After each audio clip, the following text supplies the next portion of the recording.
passado a Natália, que é a nossa agora R5, não é R2 da terapia intensiva, apresentou esse artigo de revisão e que a gente achou bem interessante e mais simples, um pouco mais factível da gente fazer. E surgiu, então, a ideia da gente fazer efetivamente um protocolo de controle glicêmico dos nossos pacientes críticos. Então, essa é a ideia de hoje. A gente está super aberto sempre para sugestões e para a gente fazer o melhor pelo controle dos nossos pacientes que vão, como a Natália vai apresentar, né, de 0 a 18 anos, então uma faixa bem ampla para a gente tentar se adequar e fazer o melhor possível. Muito obrigada, gurias, pela presença de vocês, obrigada, Natália e Vivi, pela revisão.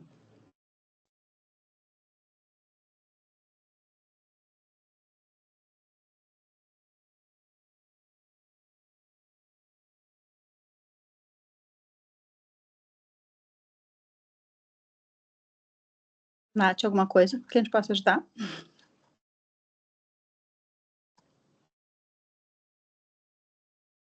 Estava tudo direitinho antes.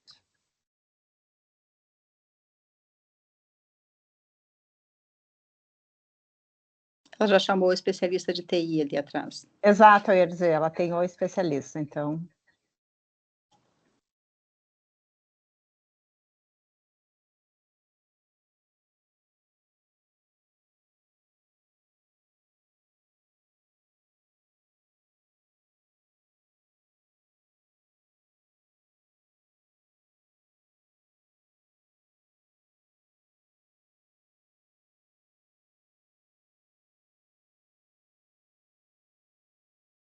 A Natália tem um problema no Wi-Fi. Eu não sei vocês, mas eu estou no 4G aqui, porque em casa eu estou sem Wi-Fi também. Não sei se é uma coisa meio generalizada. O meu, a princípio, está funcionando certinho Eu aqui. também estou com Wi-Fi também, tranquilo. Meu também. Ela não te mandou, Vivi? Tu não tem a apresentação, eventualmente? Não, tenho sim, só que eu não sei como é que ela tá para entrar mesmo. Essa é a questão, porque ela saiu agora. Na apresentação não tem problema, eu tenho. Porque aqui no grupo ela tá ainda, eu acho que ela tá pelo telefone, talvez. Oi, gente, vocês estão me ouvindo agora? Perfeitamente. Tá, tinha caído a minha Wi-Fi. Eu só vou, acho que estou compartilhando ainda e tem um áudio. Só um momentinho, peraí.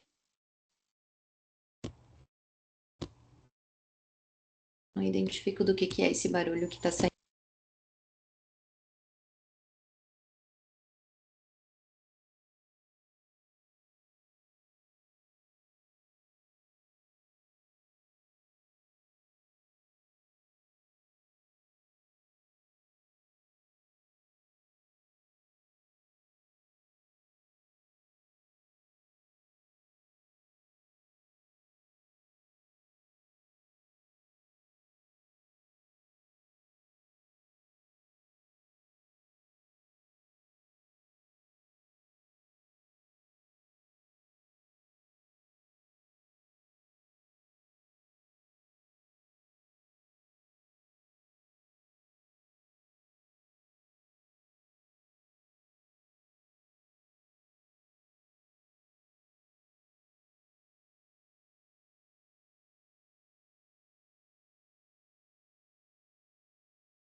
Vocês podem só me confirmar que vocês estão vendo o slide? Tudo certo, Nath. Estamos vendo. Perfeito. Então tá. Então eu não ouvi nada do que foi dito antes, porque quando a chefa começou a falar foi bem o momento em que caiu ali para mim. Mas então vou me apresentar. Meu nome é Natália Leal, eu sou R5 da UTI. Na verdade, esse é um artigo que a gente tinha apresentado no ano passado aqui na UTI, que foi uma revisão que a gente fez. E aí, então, a gente acabou se baseando nesse guide, que é bem recente, do ano passado, para tentar criar um protocolo nosso ali da UTI para os casos de hiperglicemia dos nossos pacientes. Então, esse é um guideline que foi publicado no Critical Care Medicine, que na verdade fala de pacientes de UTI, né, criticamente doentes, e que engloba também crianças e adultos. Então, basicamente, na introdução, ele fala então que a hiperglicemia é um acontecimento muito comum nos pacientes, né, internados em terapia intensiva e que vai impactar diretamente na morbimortalidade e que também pode ser um marcador secundário de alguma outra causa, né, que possa estar levando a essa hiperglicemia do paciente.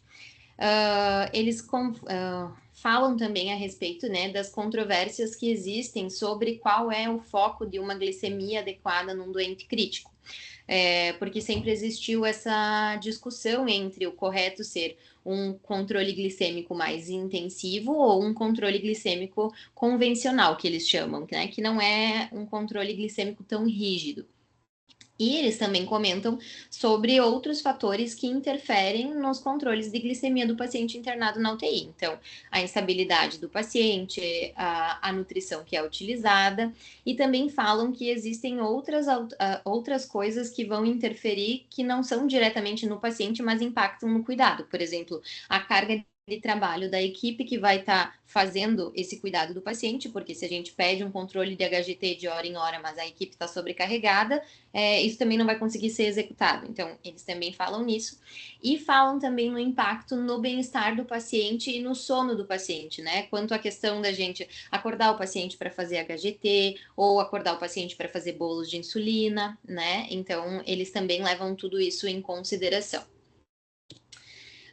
Então, a gente acabou resumindo, né, só a parte que nos concerne, né, que é das recomendações do paciente crítico pediátrico, que neste guideline ficou definido, então, como pacientes com 42 semanas até 18 anos incompletos, né? Então, não englobou pacientes neonatos ali abaixo das 42 semanas, e por isso, no finalzinho, a gente vai falar um pouquinho deles de outra forma.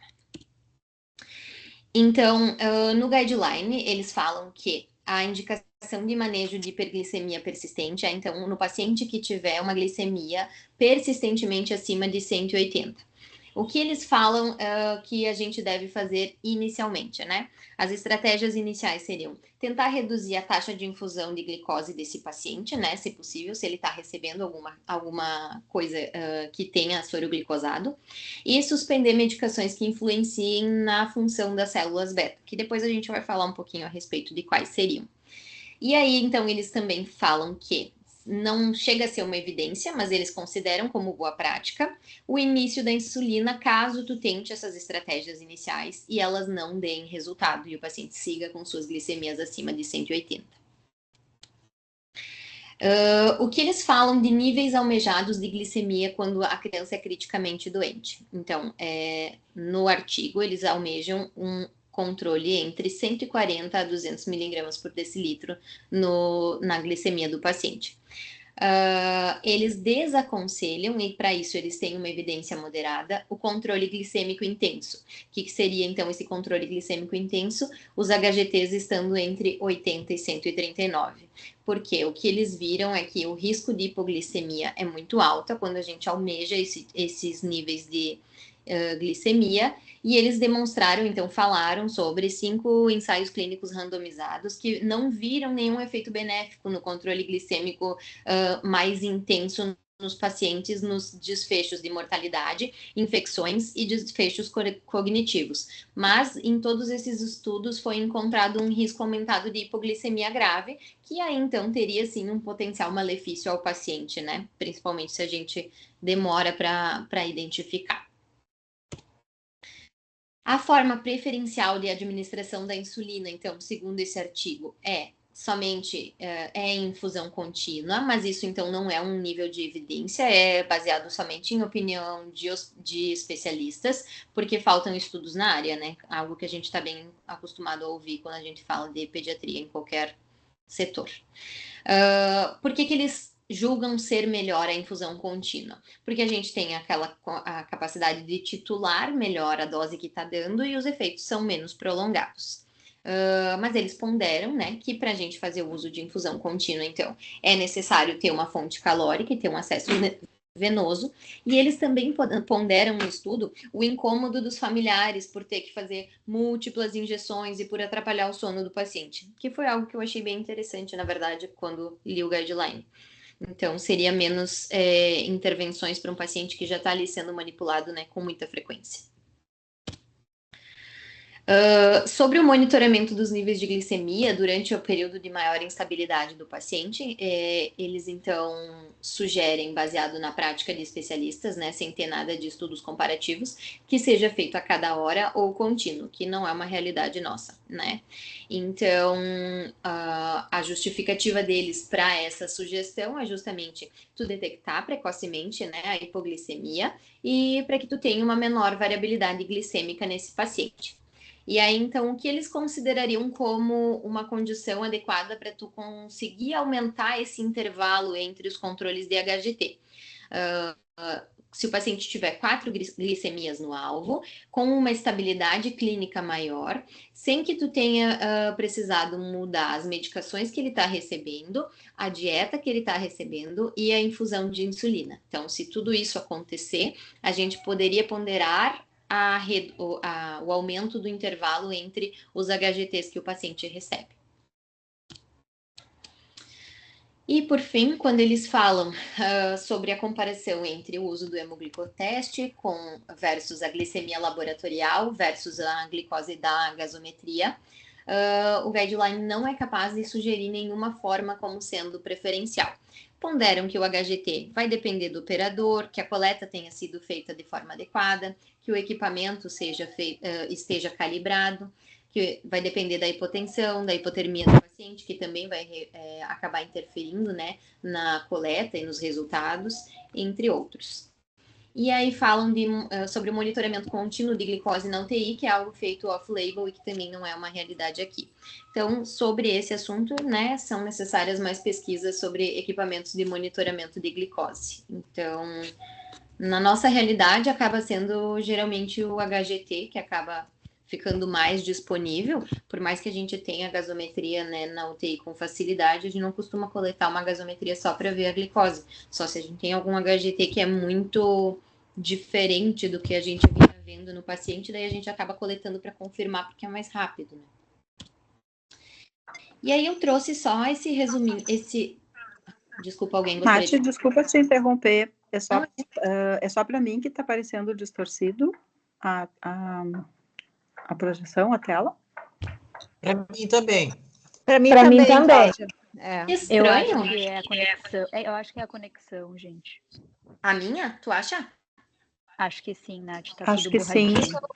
Então, deixa eu abrir a minha porta para ver se melhora a minha conexão com a possibilidade de meus gatos participarem. Peraí. Vamos ver se melhora alguma coisa. Peraí. Tu já tá com a câmera desligada, né, Nath? Porque não te aparece aqui. Sim, eu tô com a câmera desligada. Deixa eu ver. Tá. Peraí.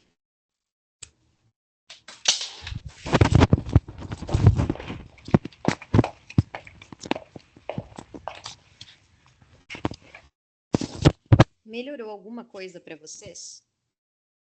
Não. Agora aparece. Espera aí. Vamos Eu ver. diminuí e maximizar. Maximiza de novo. Não. Não? Não. Ele tá. Ele tá Tipo borrado. quadriculadinho, assim, de poucos É um pixels? borradinho. É, a gente vê, mas tá borradinho. Parece fora de foco. É. Eu até tô com o telefone também, porque eu tô gravando no telefone e fui olhar sem Wi-Fi e também tá assim.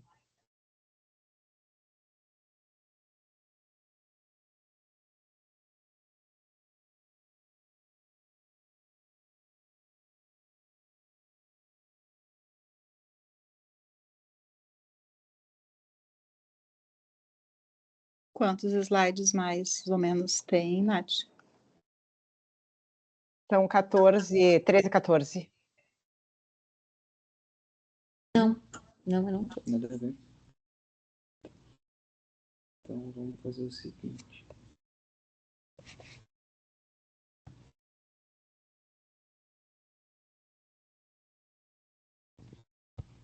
Abre a janela que estava no Safari.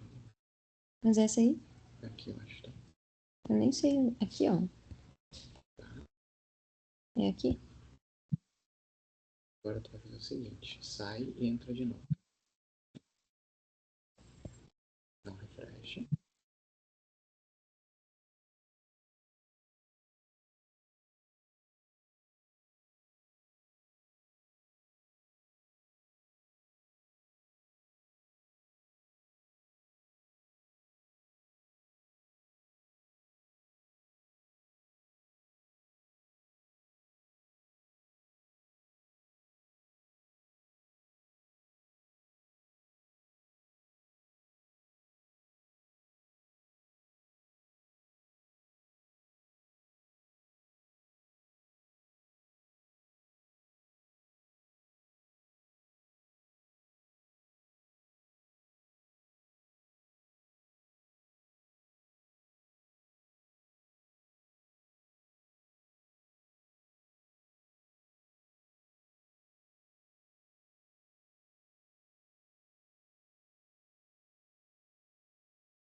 Pessoal, me digam se melhorou alguma coisa.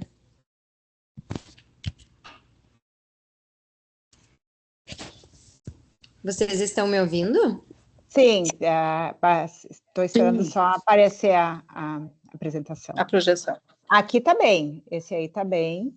Peraí que eu só botei tela cheia para mim. Ocorreu um erro. Ai, que gostoso, que legal.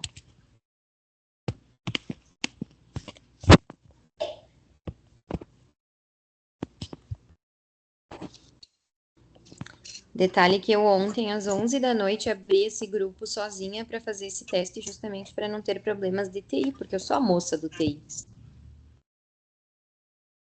Agora ficou melhor? Tá bem claro. Tá ótimo. Era com a versão de antes que estava com a 2G e não com a 5G. Então, vou voltar aqui para onde eu estava, para não ter nenhuma participação felina. Então, assim, então voltando. Eu trouxe esse artigo, na verdade, porque eu achei interessante, que foi algo bem específico, né? É um artigo que foi publicado em 2012, que, na verdade, vê o controle glicêmico, então, intensivo contra o convencional, né? Versus o convencional, em pacientes pediátricos pós-operatório de cirurgia cardíaca. E aí, então, a conclusão desse estudo foi que esse controle glicêmico mais intenso não alterou em nada nas taxas de infecção, na mortalidade, no tempo de permanência do paciente, comparado com o controle convencional. Então, por conta...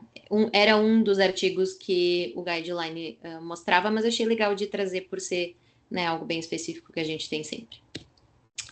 Então, e quando a gente fala nos neonatos abaixo de 42 semanas, né, como vocês viram, ele não é englobado pelo guideline que a gente escolheu, e que na verdade é um dos únicos que tem a respeito desse assunto, assim, bem específico em pacientes criticamente doentes.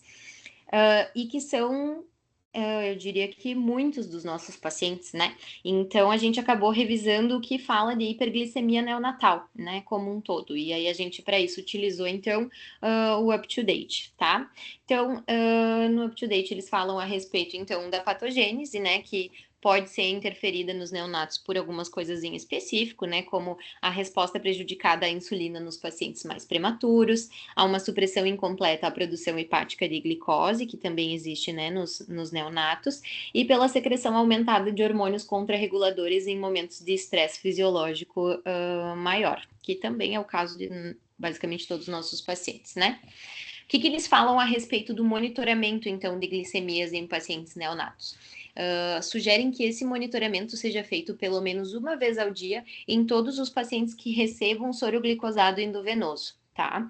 E caso o paciente tenha menos de 1 quilo ou esteja sob estresse fisiológico importante ou em uso de insulina, que então esse controle seja mais frequente, mas não em nenhum momento nesse guide não é, né? Nesse resumo, na verdade, do UpToDate, ele fala o quanto seria esse mais frequente, tá? Então, o manejo que eles sugerem nos neonatos seria, então, claro, sempre avaliar causas subjacentes de hiperglicemia que podem estar influenciando. Sugerem que a gente inicie dieta enteral o mais precocemente possível, para a gente poder suspender o soro glicosado endovenoso e aí, por conta disso, então, poder reduzir a chance de fazer hiperglicemia, né, nesse paciente. E quando são neonatos, a sugestão do UpToDate é iniciar insulinoterapia se a hiperglicemia for sustentada acima de 200. E o que eles sugerem de diferente, que a gente achou bem interessante, é um bolus inicial. Então, eles sugerem um bolus de insulina que seja de 0,05 a no máximo 0,1 unidades por quilo, endovenosa, que seja feito em 15 minutos. E que pode ser repetido a cada 4 horas por até 3 vezes.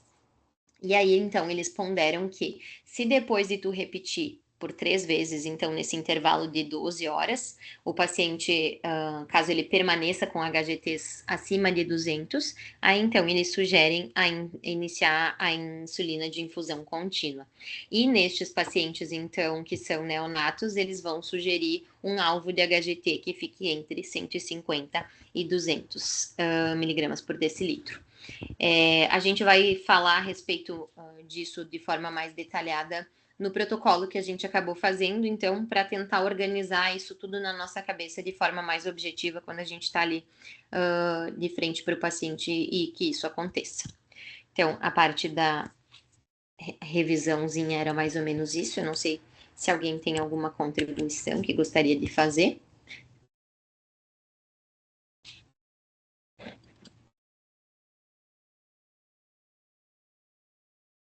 Vai apresentar na sequência já o que vocês estão sugerindo de protocolo, né? Daí eu acho que a gente pode deixar para discutir depois, senão a gente vai te perguntar coisas que vocês já botaram aqui. Perfeito.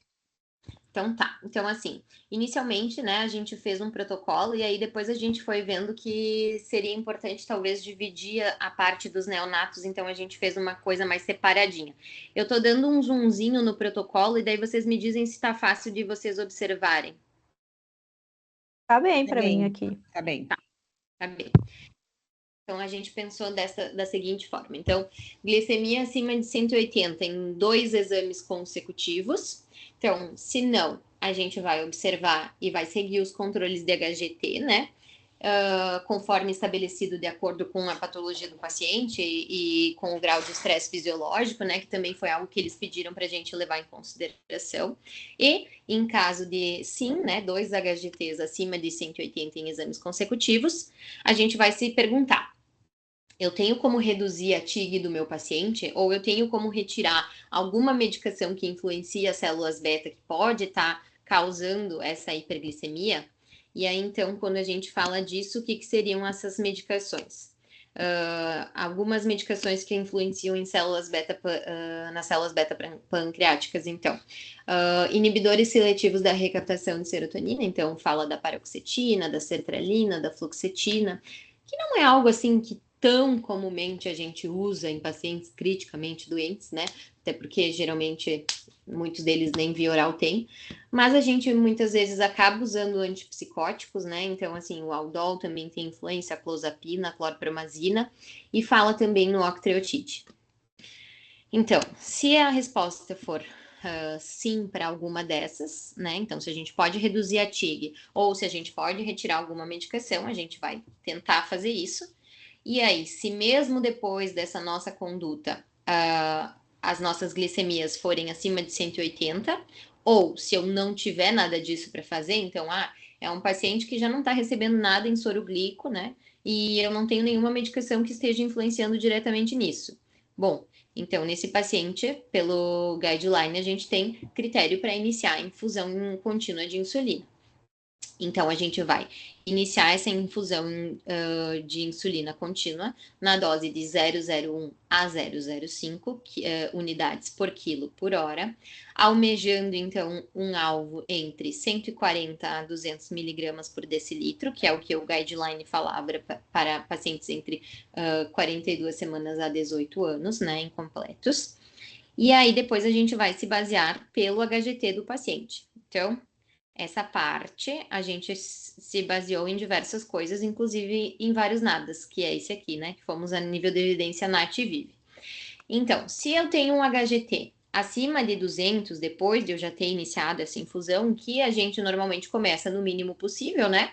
A gente vai aumentar essa insulina, então, né, em 0,01 unidade quilo-hora, até um máximo de 0,1 unidades por quilo-hora. Isso foi baseado na conduta do UpToDate, tá? Porque o guideline em si, esse europeu, não fala muito como fazer esse aumento. Então, isso a gente se baseou no UpToDate.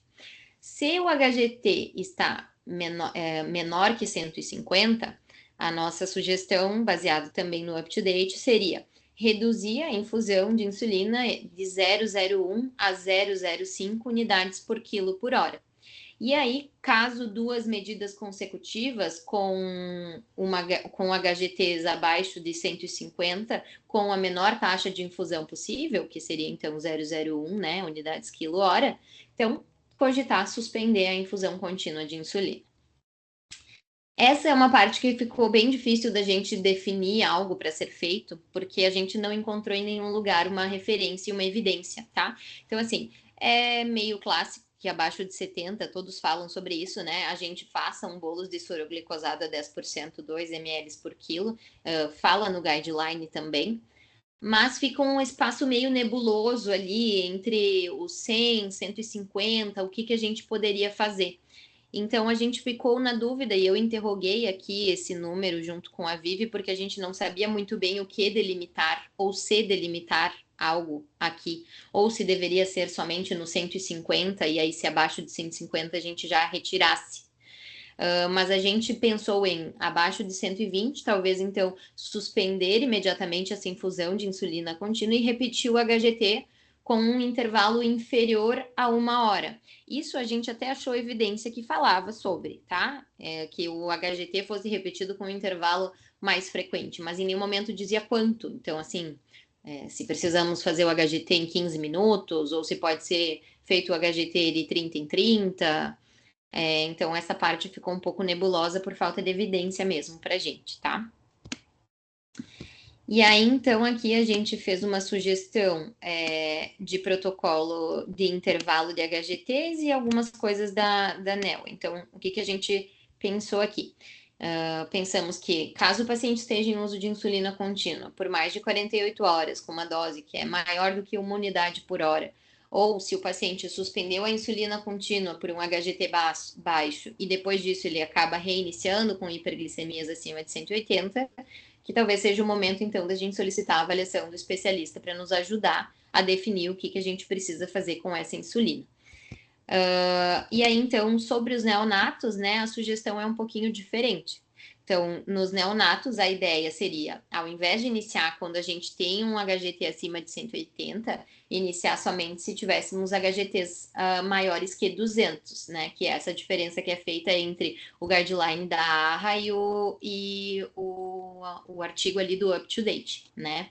Então, talvez ser um pouco mais ponderados em iniciar uma insulina nos neonatos, justamente pelo risco da hipoglicemia deles.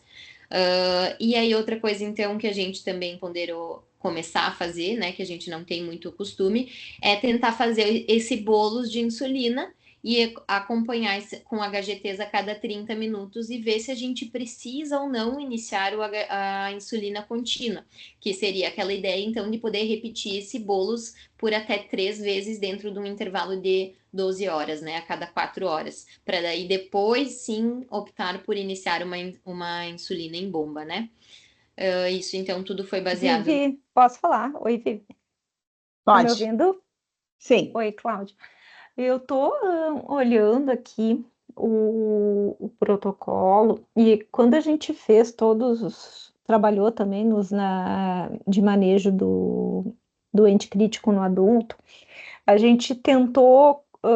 É bem difícil a gente tirar esses protocolos da literatura para a faixa pediátrica mais ainda, né? A gente tem bastante escassez de evidência, mas tem algumas coisas que a gente precisa facilitar o dia a dia. Por exemplo, é importante que a gente tenha bem o start. Quando a gente vai começar, acho que nesse ponto ali, por toda a evidência, os neonatos com uma faixa etária, uma faixa de glicemia capilar acima de 200 e os outros crianças, né, com 180, acho que ficaria ok. Mas me preocupa um pouco essa tabela de ajuste, porque eu acho que a gente tem que ter uma tabela que ela seja, que ela dependa menos só do médico também. Aquilo que vocês falaram ali inicialmente, daqui a pouco está um caos, está todo mundo ocupado, a gente precisaria de um protocolo que ele andasse sozinho, que o pessoal da enfermagem soubesse o que fazer. Quando a gente fala em valor absoluto solto, é muito complicado, porque se eu interpretar um HGT, que eu fiz, uma glicemia que eu fiz no paciente deu 150, mas se estava 300, é completamente diferente se de uma hora atrás ele estava 180. Vocês entendem onde eu quero chegar? Entendo, uhum. Isso vai fazer com que a gente tenha muito pouca autonomia, porque nós vamos ter que ter um médico na beira-leito para fazer todo esse raciocínio e ter mais dificuldade nesse controle. Eu até te compartilhei, Carla, no WhatsApp, o protocolo do adulto que a gente usa e uma trabalheira do cão, mas a gente chegou numa tabela em que a gente faz duas coisas. A gente faz uma faixa em cima do valor anterior da glicemia capilar e uma faixa do lado do valor que está naquele momento. Porque se a gente está tendo uma queda muito forte, mesmo que ele chegue ali e esteja 180, eu não vou aumentar a insulina se ele caiu de 300. E nessa tabela ficaria mais fácil se a gente conseguisse trabalhar nesse raciocínio o que a gente deve fazer para cada situação. Eu acho que diminuiria um pouco essa questão desse monte de dúvida aqui que a própria Vivi já trouxe, né? E aqui no meio do caminho, o que a gente faz? Então, eu acho que a gente teria que pensar nisso para não fazer um protocolo solto com valor absoluto só daquele momento, sem a gente levar em consideração se a glicemia está estável com aquela infusão, né, naquele nível, ou se a glicemia vem tendo uma queda muito forte. E a outra questão pensando nessa questão do bolos, ali a sugestão seria do bolos em 15 minutos.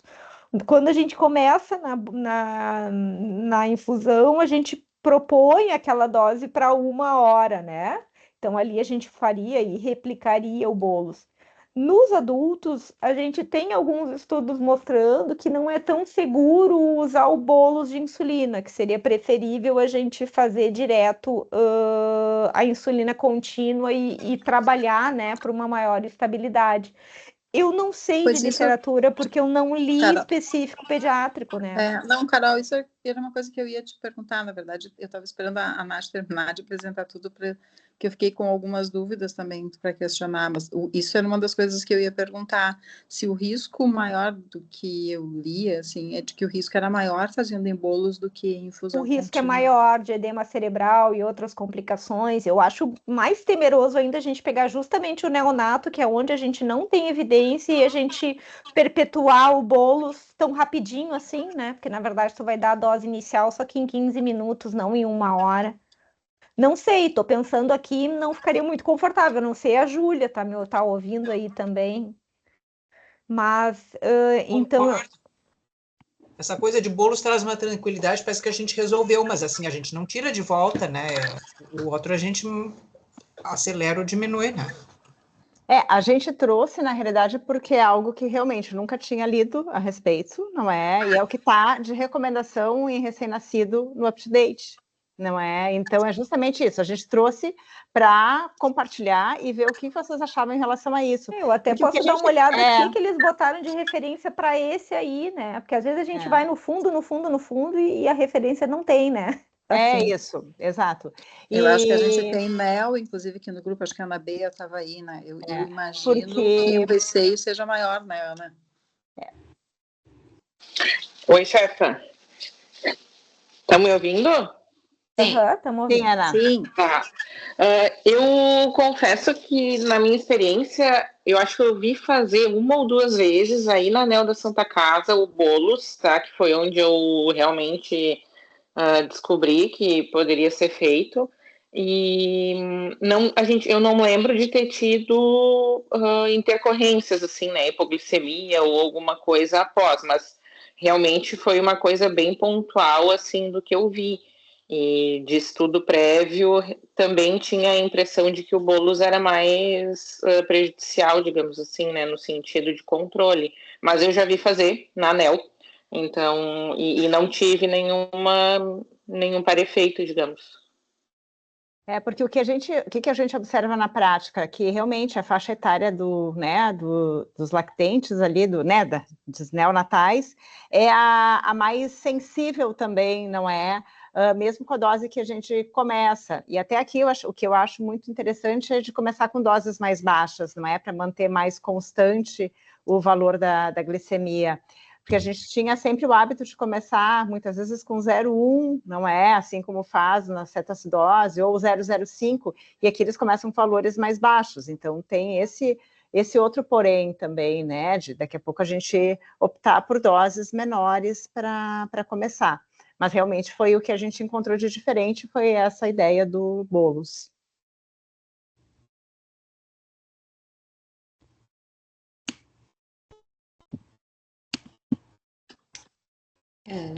Eu compartilhei no grupo as tabelas que a Carol mandou do protocolo dos adultos. Eu não cheguei a olhar com calma, né? Porque ela me mandou durante a apresentação, mas eu já compartilhei ali com o grupo. Certo. E aí, por fim, então, a gente pensou em tentar também deixar um pouco mais protocolar os intervalos de HGTs nos pacientes em uso de insulina, e então pensamos que o ideal talvez seria de hora em hora após o início da insulina, e sempre que houver qualquer tipo de alteração na infusão que o paciente recebe, tanto de glicemia, de glicose quanto de insulina. E aí, então, que se os HGTs estiverem estáveis por 6 horas consecutivas sem nenhuma alteração de infusão, espaçar para de 2 em 2 horas. Isso foi baseado no UpToDate, mas não que seja exatamente igual ao do UpToDate. Foi só uma ideia que a gente tirou dali, porque não era tão específico assim também. E basicamente era isso, então.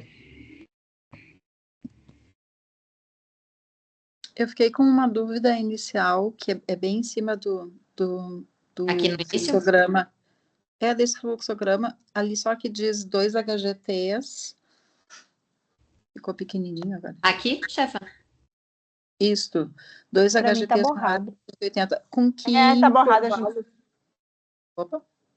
Isso aí seria dos intervalos habituais, Cláudia, baseado no que o paciente está, se é de 6 em 6, não é? Nos intervalos habituais do paciente, é o que a gente... Eu não sei se não teria que definir aí. Dois HGTs no intervalo de 6 horas, não sei, alguma coisa... Porque às vezes fez um HGT de, sei lá, 240, daí faz um outro HGT, deu 220. Bom, são 2 HGTs no intervalo de 2 horas aí que deu acima de 220. Talvez tiver um terceiro HGT, vai estar caindo, não é? Só para a gente precisar, olha, faz 6 horas que o paciente está mantendo o HGT maior do que 200, não sei, né? Eu estou só para ficar mais claro para quem está interpretando, né? Porque eu até tinha dito para a Nath que achava interessante também a gente colocar nisso o que a gente consideraria, assim, para situações mais usuais, o dia a dia, né, dos nossos pós-operatórios. A gente vai seguir fazendo HGTs de 6 em 6 horas, não é? De quanto em quanto tempo, até o intervalo padrão. E baseado nesse intervalo padrão do paciente, né, seriam esses 2 HGTs consecutivos. Eu acho que é uma boa, vocês têm que ver o que vocês vão definir, se é 4 ou 6, eu não sei qual é o padrão, né?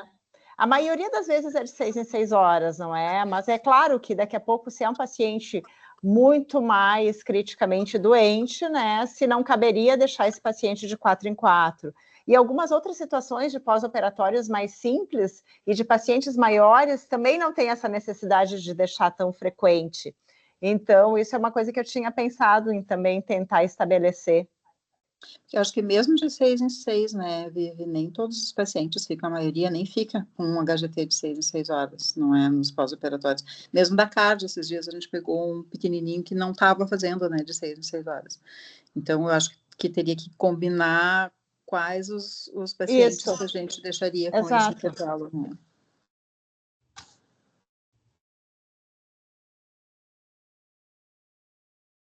E eu estava tentando abrir a tabela que a Coralina compartilhou. Eu vi a primeira parte e achei bem interessante, que é quase como uma linha do tempo ali, que coloca os valores.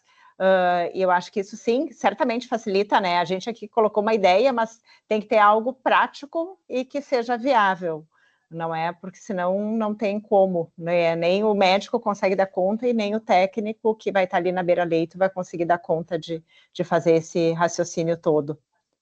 Isso, eu acho que de uma forma geral a gente teria que, claro, em cima disso, calcular um proporcional para a dose pediátrica, né, da infusão, da dose de infusão de insulina, e daí uma previsão de ajuste ali, seguindo o mesmo raciocínio.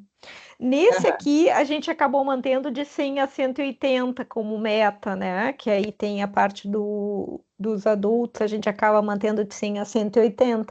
Mas aí é só uma questão de adaptar ali na linha para os 140, enfim, a Isso, 200, né? E aí a gente trabalhar nessa faixa.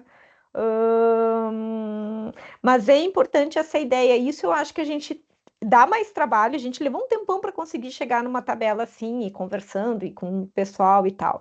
Num primeiro momento, o pessoal olha e se assusta um pouco com a tabela, mas depois que tu entende ali o racional, ela facilita para quem está no dia a dia e se consegue, às vezes, até uma autonomia maior com o pessoal da enfermagem bem treinado, porque tu tem ali o teto, tem a infusão, tu olha quanto que faixa tava, que faixa tá agora, tu cruza e tu vê se tu tem que manter a infusão, diminuir a infusão, aumentar a infusão, e ali já diz o quanto, né, proporcional teria que aumentar.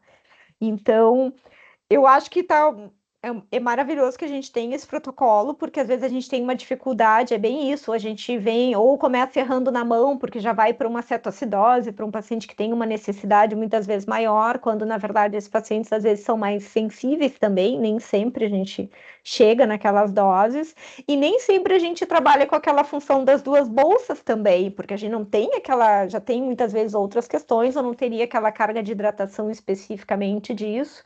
E a gente não tem o problema de frear a insulina nesses pacientes, porque eles não estão em cetoacidose. Então, se ele ficar bem controlado por um período, ele pode pausar aquela infusão e a gente acompanhar, né? É diferente daquele nosso raciocínio cetoacidose, mexe na bolsa de glicose e não mexe praticamente, né, na infusão.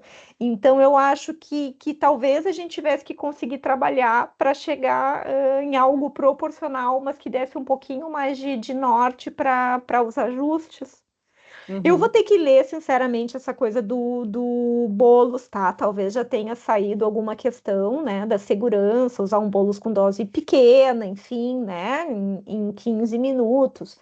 Mas se a gente vai ler ali o raciocínio, se tu põe no bolos, tu tem que fazer HGT a cada 30, tu também aumenta também ali, pelo que eles sugerem, o racional, e eu não sei se a gente tem braço na unidade de terapia para tudo isso também, porque numa dessas, se tu bota a infusão e vai correr em 1 hora, o teu próximo é glicemia capilar em 1 hora.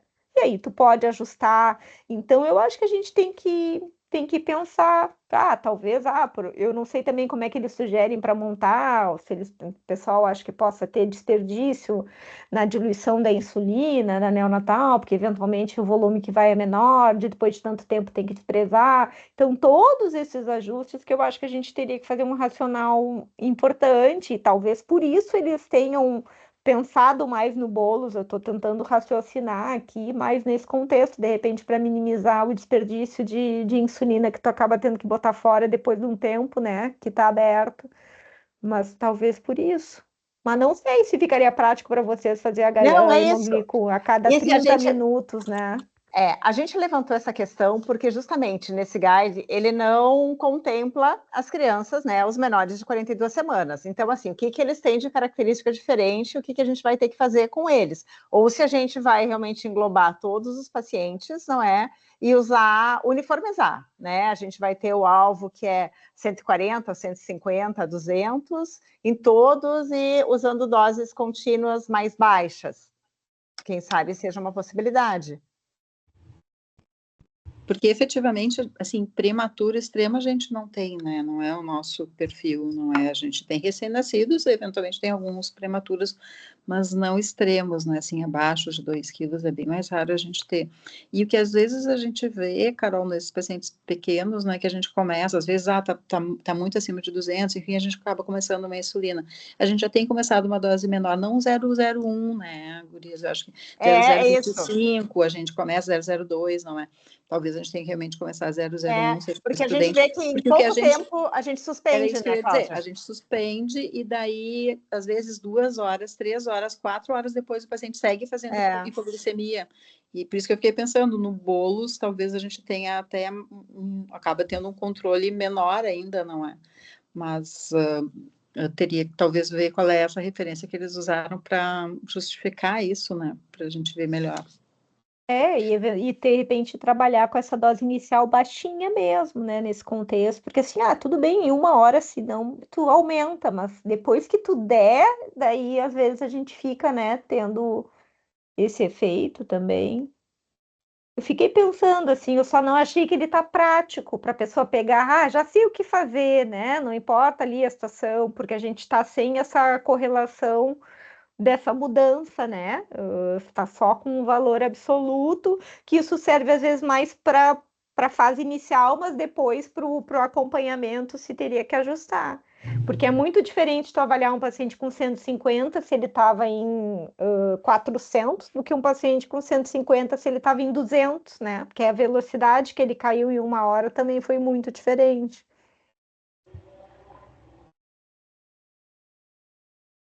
Eu não sei se vocês conseguem ver ali, na verdade, nessa tabela que a gente colocou, é mais ou menos isso. Faz essa correlação, tu chega ali, né, no comum entre as duas barrinhas, e aí tu tem uma orientação já direta, aumenta tanto ou diminui tanto.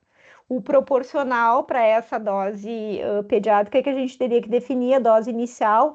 Eu acho que também botar no protocolo 001 a 005, com que critério a pessoa vai escolher entre o 01 e o 05. Então, de uma forma geral, a gente também prefere deixar, paciente que, sei lá, tem perda de função renal, tu pode deixar uma dosezinha menor, ou pacientes menores, mas de uma forma geral, valores de HGT inicial, eventualmente, mas assim, solto, eu acho que também atrapalha, né, a pessoa que vai decidir. Como é que ela vai decidir daí? Não, a ideia não seria deixar solto, é só aqui a gente quis mostrar o que o guide recomenda, né? Que aquele 0,1 que a gente costuma usar não é o que recomenda aqui. Até pode chegar ao 0,1, mas que as doses iniciais e os aumentos ou reduções sejam baseadas em frações menores, não é? E não que a gente começava com 0,1, baixa para 0,5, né? Nos últimos tempos a gente tem começado com o 0,25 mesmo, né? 0,025. 0,025. Exato. Então a gente já se deu conta que está um pouquinho demais para esses pacientes. Então a ideia é essa, é mostrar que sim, a gente deveria trabalhar com valores mais baixos. E eventualmente a gente pode definir, começar com o próprio 001 e testar a sensibilidade desse paciente, porque é preferível na sequência a gente dobrar do que a gente ficar lidando com uma hipo, né, prolongada. Então, eu vou dizer que é uma das ideias que eu tenho em relação a isso, né, de tentar isso. Porque a gente quer deixar um alvo, né, de 140, 200. Então, eu não estou muito preocupada em suspender rápido aquela insulina. Estou preocupada em manter e a gente também não tem uma urgência em chegar naquilo, né? Em chegar nisso. Então, mais com essa ideia mesmo. Então, a minha sugestão seria a gente começar com a menor dose e fazer esses incrementos graduais. E, claro, daí a gente tentar estabelecer, né, como é que a gente vai fazer isso para se tornar prático. Eu achei bem interessante essa tabela de vocês do paciente crítico adulto. Achei que fica bem mais claro para quem está trabalhando e poder fazer o ajuste.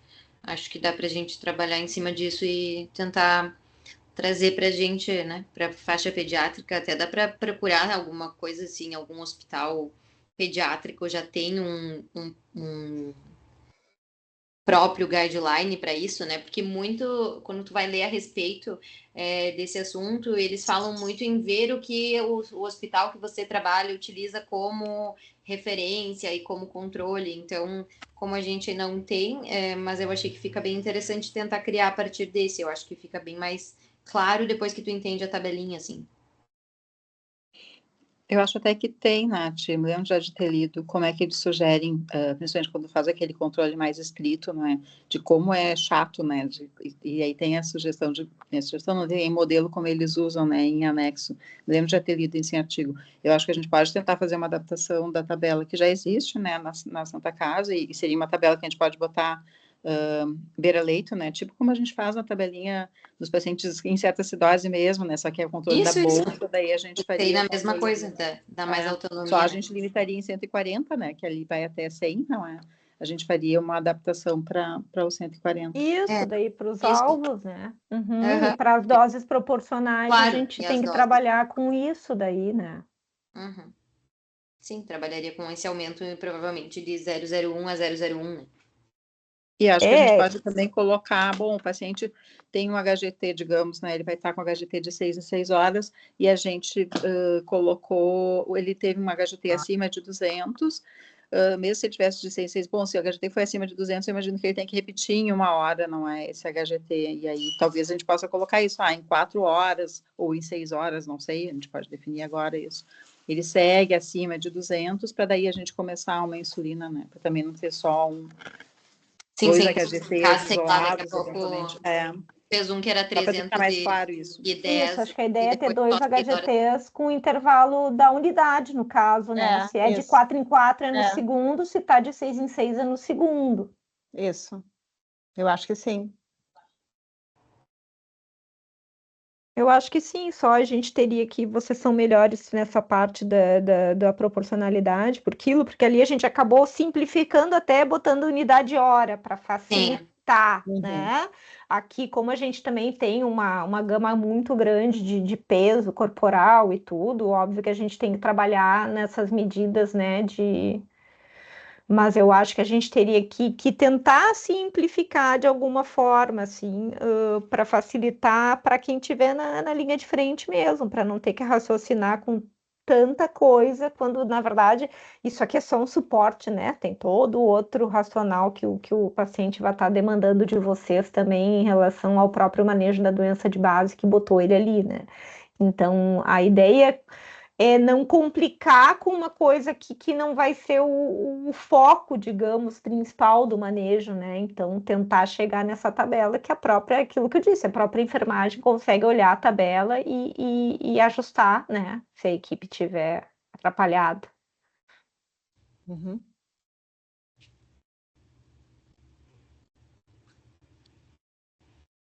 Mas eu sou favorável de botar doses pequenas iniciais e qualquer coisa na segunda hora se ajusta, né? Caso o HGT não melhore ou até piore, bom, daí a gente vai fazer os ajustes proporcionais na tabela, na sequência, né? Tá bem, ótimo. E vocês acham que, então, o ideal seria, se abaixo de 140, já descontinuar a infusão contínua? Do mesmo jeito que nesse do adulto vocês suspendem 100? A hora que a gente chegou assim, no alvo, se tá abaixo disso, a gente suspende temporariamente daí. Tá. Porque a fisiopatogenia aqui é diferente, né? Nós não vamos ter um problema se a gente suspender, porque o paciente volta com a acidose, né? Da cetoacidose. Aqui a gente está dando manejo de suporte. Entendi. Tá bem? Certo.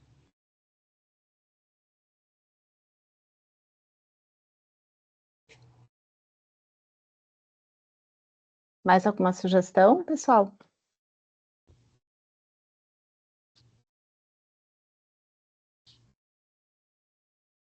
Vocês acham que vale a pena a gente especificar quais os pacientes em internação? Daí nem é só pós-operatório, às vezes tem paciente chocado, enfim, não é séptico que está internando e que a gente vai colocar o HGT de 6 em 6, o intervalo que a gente vai colocar, ou se vai ser uma vez ao dia?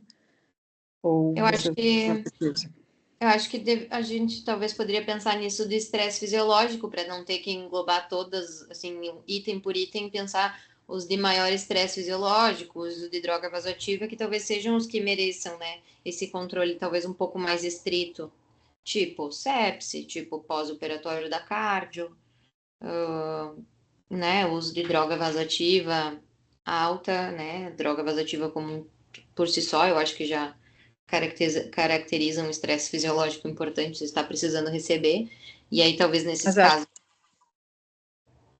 Não, só eu acho que tem que escrever isso só, né? Colocar. Sim. Mas pensando em delimitar assim para não ter que. Para não correr o risco de deixar alguma coisa de alguma situação clínica de fora, se tentar, né, prever todas as situações clínicas. Então, por exemplo, um asmático grave, uma crise asmática grave, vai estar com corticoide, então ele também merece, não é? Bem merece, acho que sim. Os transplantados, não é todos. Porque tem uso de corticoide, por exemplo, acho que sim. Acho que a gente pode pensar nisso para tentar delimitar melhor, e aí talvez então esses pacientes, né, sejam os que mereçam de 6 em 6 horas, e aí talvez aquela ideia então de que se acima de, eu não sei quanto que vocês pensariam para fazer mais frequente e não esperar 6 horas para descobrir que daí daqui 6 horas tá 500.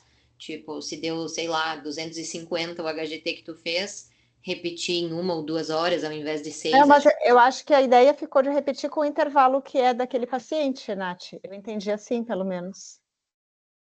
Então. Eu faço HGT de 6 em 6 nesses pacientes que estão submetidos a um estresse fisiológico. Eu acho que ela está querendo dizer que daqui a pouco faz um HGT lá de 300, né, Nath? Não vai ser 6 muito horas, alto, não, vai dar um nervosinho esperar 6 horas para fazer de novo, entendeu? Só pensando nisso. Mas geralmente é assim, também eles não sobem tão rápido, não é? Mas é só porque daqui a pouco é daquele momento, daqui a 6 horas, aquele paciente já teve uma autorregulação, né? E conseguiu eu acho que é só baixar. Pensando, talvez seja só um momento que vai ter baixado. Tá, e digamos que a gente repete em 6 horas e aí segue 300 ou 250, enfim, uma coisa elevada. Daí a gente deixou 6 horas o paciente. Esse raciocínio de segurança. Sendo a primeira, isso. Tu mexeu, tu foi atrás de coisas que possam estar piorando, né, Cláudia? Mexer em alguma, enfim, a infusão. Acho que Sim, outra coisa que acho que é sempre importante botar lá no Santo Antônio, em especial, é glicemia capilar, que não é do acesso. Né? No andar, lá no UTI, claro que é mais difícil disso acontecer, mas no andar a gente já viu fazer glicemia capilar de um acesso que está com TIG, glicemia capilar entre aspas, né? Sim. Então eu acho que igual como a gente tem um protocolo, é deixar bem claro, né, de onde é aquilo que também já fomos chamados às pressas para um hemoglico de 400, que na verdade era medindo a TIG, tá? Então acontece. Sim. Bem pensado. Então essas coisas práticas eu acho que tem que estar claras. Mas assim, agudamente, né, Cláudia, se a criança não estiver desidratada, né, com alguma outra coisa, que igual já se vai se ver numa avaliação clínica, até, claro, se poderia tentar individualizar, se tiver acima de 300, remedir em 3 horas, mas eu acho que quanto mais a gente botar detalhe, menos a gente pega as pessoas, sabe? A minha impressão... Acho que é importante, às vezes, a gente colocar um norte e tudo que é local que tu vai ler, ele vai dizer 2 medidas feitas no intervalo que aquilo em tese está prescrito, não num intervalo novo, né? Então, eu ficaria tranquila com 2 medidas. Tá bem. Eu estou fazendo advogado do diabo aqui, estou pensando na pessoa. Não, acho que sim, mas a gente acabou fazendo bastante isso, né? E quando a gente tenta, porque às vezes a gente quer prever um monte, é mais difícil, né? É bem complicadinho conseguir botar, na verdade, todas as possibilidades dentro de um protocolo, é praticamente impossível, né? A gente dá um norte aqui, que vai ter que ser individualizado, enfim, quando tiver alguma coisa muito fora, né?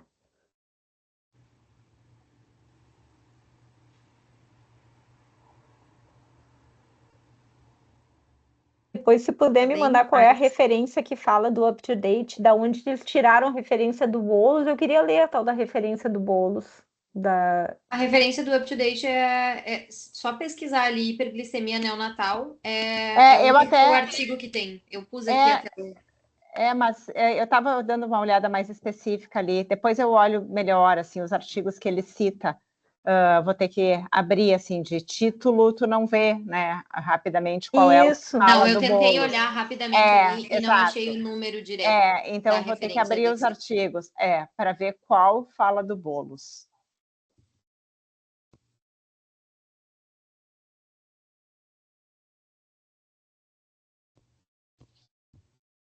Mais alguma questão?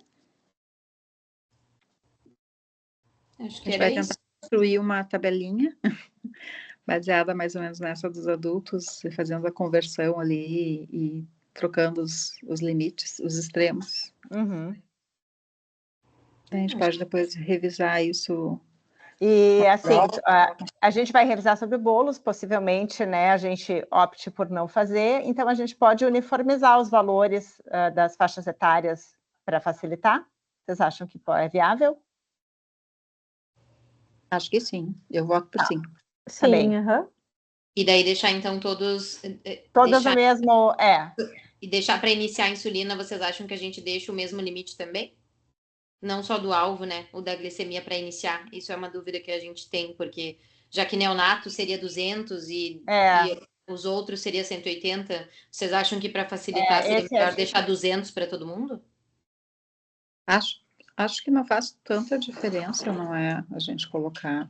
É que 180 na literatura para pediatria é mais consenso, não é? Vocês acham que para NEL só ficaria muito porque- ruim colocar 180? Porque é mais o início ali que preocupa mesmo. Sim, mas efetivamente qual a 180 ou 200 no recém-nascido?